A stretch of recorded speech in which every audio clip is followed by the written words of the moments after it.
주님의 이름으로 축복합니다. 날씨가 많이 추워졌습니다. 건강에 또 유의하시고 또 하나님의 은혜 가운데 날마다 복된 삶으로 하나님 영광 돌리는 귀한 또 삶이 또 나아가는 우리 모든 성도들 될 수 있기를 주님의 이름으로 축원합니다. 오늘 골로새서 2장 6절에서 7절 말씀을 통하여 오늘 감사하라, 감사하는 삶이 되자, 이런 제목으로 말씀 가운데 은혜 나누기를 원합니다. 지금 우리가 살아가는 시대를 4차 혁명 시대, 다른 말로 AI 인공지능 시대라고 이렇게 말하고 있습니다. 자, 지금 우리가 살아가는 시대 최고 사람들이 선호하는 직업은 뭐 어떤 것이 있겠습니까?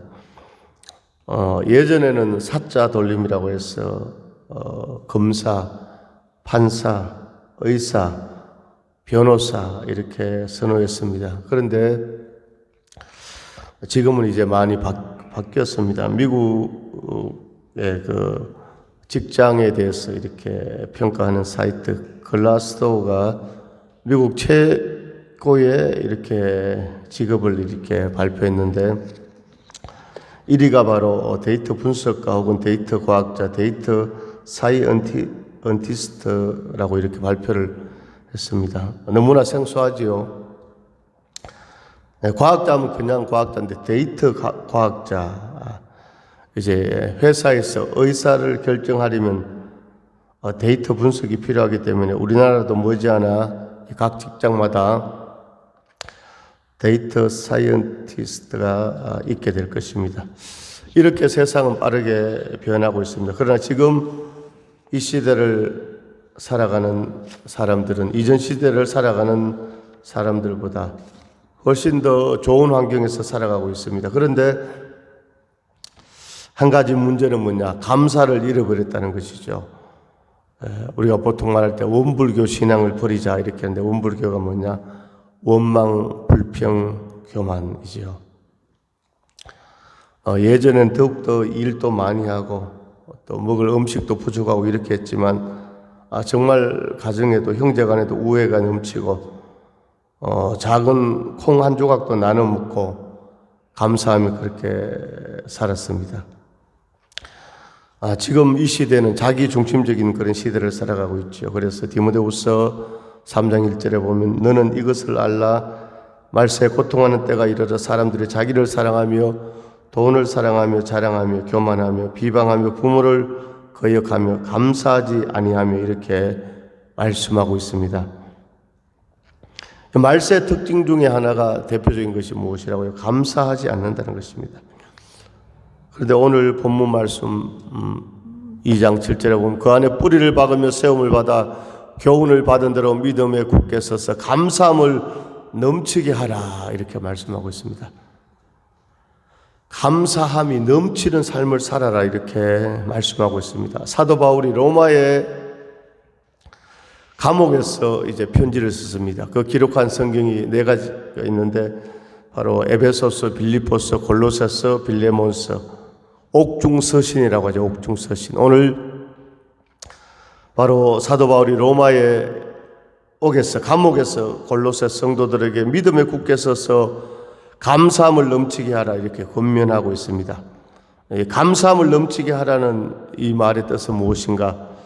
강물이 제방에서 흘러 넘치는 것을 말합니다.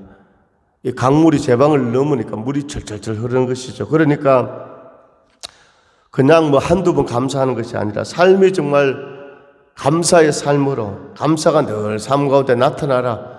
오늘 의식도 감사하고 입술도 감사하고 행동으로도 감사하고. 아멘. 무슨 감사하라는 것입니까? 하나님께 감사하라는 것이죠. 감사. 자, 감사가 흘러 넘치는 사람은 감사한 행동이 자연스럽게 배어 나올 수밖에 없습니다. 성경을 보면요, 사도행전 스데반은요 돌에 맞아 죽으면서도 감사했고, 다니엘은 자기를 모함해서 사자굴에 던져졌어도 하루 3번 창문을 열고 기도하면 감사하면 감옥에 사자굴에 던져진다는 것을 알면서도 다니엘은 하나님께 감사의 기도를 드렸습니다. 이 기독교 역사를 봐도요, 313년에 기독교가 로마의 국교로 공인되기 전에 얼마나 많은 사람들이 순교의 피를 흘렸습니다. 그 초대교회 성도들도 사자굴에 던져서 순교를 당하면서도 하나님께 감사했고, 우리나라도 일제 강점기 때 이 신사 참배를 거절하면서 순교를 당하면서도 감사한 이런 것을 우리가 볼 수 있습니다. 자, 오늘 하나님께서 오늘 사도 바울을 통해서 믿음에 굳게 서서 감사함을 넘치게 하라 이렇게 말씀하고 있습니다.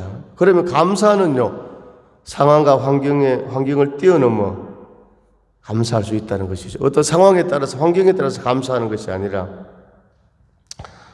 부모님에게 재산을 많이 물려받고도 감사하지 않는 사람들이 얼마나 많습니까? 오늘요, 국가도 그렇고, 우리 회사 다니는 사람들도 그렇고, 가정도 그렇고, 또 환경에 의해서 감사하는 것이 아니라, 오늘 어려운 가운데서도 믿음의 사람들은 다 감사하는 것을 이렇게 볼 수 있습니다. 그러면 누가 감사할 수 있습니까? 오늘 2장 7절에 보니까 믿음에 굳게 서서 감사함을 넘치게 하라. 자, 믿음에 굳게 선 사람이 감사할 수 있다는 것이죠. 감사는 상황과 환경의 문제가 아니고, 감정의 문제도 아니고, 마음의 문제이고 믿음의 문제라는 것이죠. 믿음에 굳게 선 사람이 감사할 수 있다는 것입니다. 할렐루야. 하나님에 대한 사랑이 의심이 들고 하나님이 나와 함께 하시지 않는다, 이런 믿음을 가지고 있으면 어떻게 감사하겠습니까?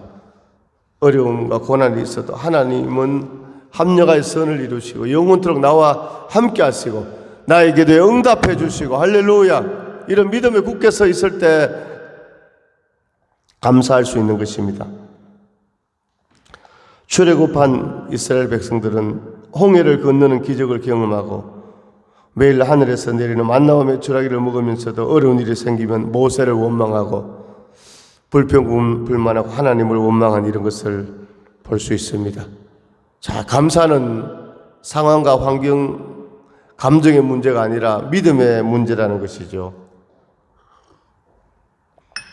사도행전 16장에 보면 바울과 실라가 오늘 복음을 전하다가 감옥에 갇혔지만도 감사의 기도, 감사의 찬미의 제사를 하나님 앞에 올려드렸다고 성경은 말씀하고 있습니다. 감사할 때 오늘 지진이 나고 옥문이 열려지고 간수와 그의 가족들이 구원받는 놀라운 역사가 있었습니다. 그렇습니다.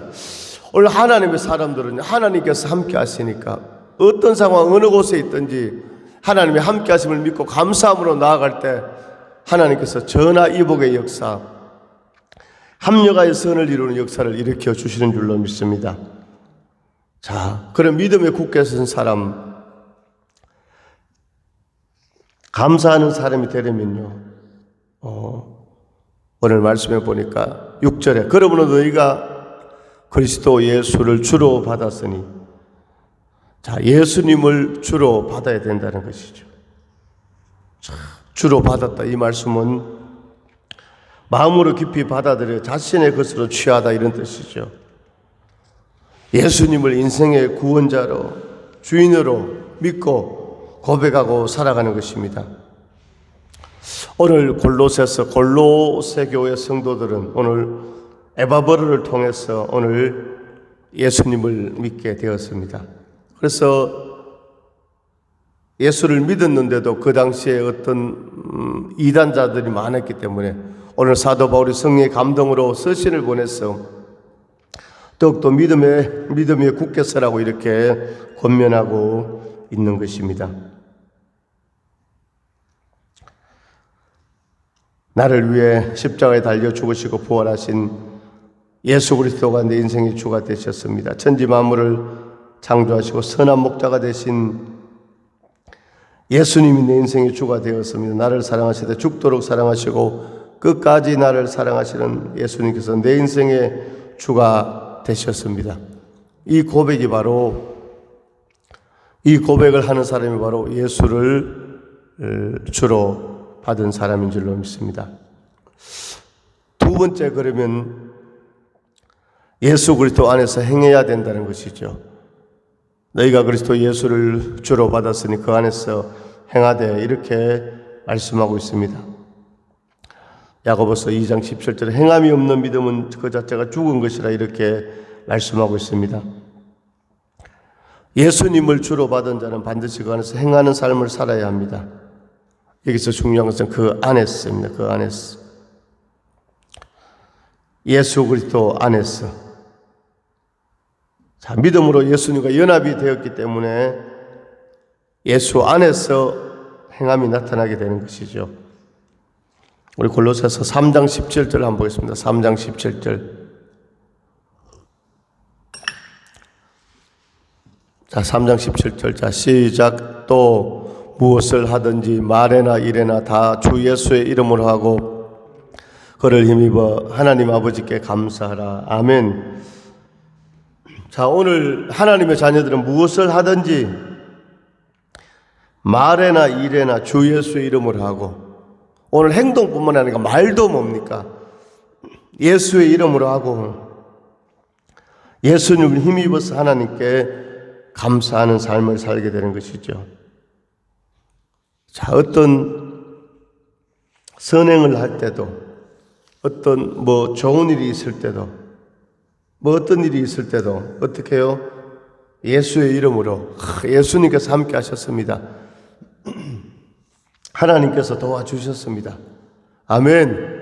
예수의 이름으로 하나님의 영광을 돌리라는 것이죠. 자, 어떤 사람 미워하는, 어떤 자기에게 나쁘게 하는 사람이 있어도 예수님께서 십자가를 통해 나의 모든 것을 용서해 주셨기 때문에 나도 그 예수의 사랑으로 당신을 용서합니다. 이렇게 고백하는 것이죠. 그럼 그런 사람은 또 어떤 삶을 살게 됩니까? 오늘 2장 7절에 그 안에 뿌리를 받으며 세움을 받아, 예수를 주로 받고 예수 안에서 행하면요 뿌리를 받으며 세움을 받게 되는 것이죠. 태풍이 막 흔들려도요 뿌리가 깊은 나무는요 뽑히지 않습니다. 그런데 막 태풍이 몰아쳐 가면요 뿌리가 얕은 나무는 막 뽑혀버리는 것이죠. 원래도 우리나라의 저 경남 쪽에, 경기도 쪽에 막 호우가 막 비가 막 내렸어. 산사태 막 이런 게 막 일어났잖아요. 그 나무가 뿌리가 깊으면요 산사태 일어나지 않겠죠. 마찬가지로 오늘 우리가 예수를 주로 받고 그 안에서 행하면요 뿌리를 박으며 세움을 받아 오늘 믿음의 견고한 삶을 살아갈 수 있는 것이죠. 자, 그 안에 뿌리를 박으며 세움을 받는 사람은 어떤 사람입니까? 행함이 있는 사람이죠. 성경을 많이 안다고, 지식적으로 많이 안다고 그런 것이 아니라 오늘 하나님의 말씀을 가슴으로 받고, 아멘, 할렐루야, 주님 은혜 감사하면서 믿음으로 나아가면요 행함이 있는 믿음으로 뿌리를 박으며 세움을 받는 그런 삶을 살게 되는 것입니다. 이렇게 우리가 감사가 넘치는 삶을 살기를 원합니다. 오늘 감사가 넘치면요 오늘 은혜가 넘치게 되고 또 기적의 역사가 나타납니다. 고린도후서 4장 15절에 많은 사람의 감사로 말미암아 은혜가 더하여 넘쳐서 하나님께 영광을 돌리게 하려 함이라. 시편 50편에 감사로 제사를 드리는 자가 나를 영화롭게 하리니. 요한복음 6장에도 한 어린아이가 보리떡 5개와 물고기 2마리를 가지고 예수님께 나왔을 때 예수님께서 축사하셨다는 것은 먼저 하나님 앞에 감사했다는 것입니다. 저 5,000명이 먹어야 되는데 보리떡 5개, 물고기 2마리밖에 없었지만 이 어린아이가 기쁨으로 주님 앞에 가지고 왔고 예수님께서 축복기도 감사기도 할 때 기적이 일어난 겁니다. 아멘. 오늘 우리 성도님들의 삶 가운데서도 우리가 감사할 때 기적이 일어나고 오병이의 기적이 일어나고 풍성함의 역사가 나타나고 하나님 영광 받으시는 축복의 역사가 임하는 줄로 믿습니다. 할렐루야. 오늘 이 말씀을 우리가 마음에 새기면서 오늘 믿음에 굳게 서서 감사함이 넘치는, 감사로 제사를 드리는 자가 나를 영화롭게 하리니 환난하는 나를 부르라 내가 너희를 건지리라. 오늘 감사하는 인생 가운데 하나님께서 환난에서 건져주시고 응답해 주시고 기적을 베풀어 주시고 역사해 주실 줄로 믿습니다. 오늘 감사할 때 오늘 무에서 유가 창조되고 오늘 충만한 역사, 충만한 은혜가 응답이 치유와 축복이 임할 줄로 믿습니다. 사랑하는 우리 모든 우리 성도님들, 우리 서운 교회 가운데, 인생 가운데, 오늘 가정 가운데, 자녀들 가운데 감사가 넘쳐서 축복이 넘치고 은혜가 넘치는 믿음의 주인공들 될 수 있기를 주님의 이름으로 축원합니다. 할렐루야. 하나님 아버지 은혜와 사랑을 감사드립니다. 오늘 주신 말씀처럼 믿음의 굳게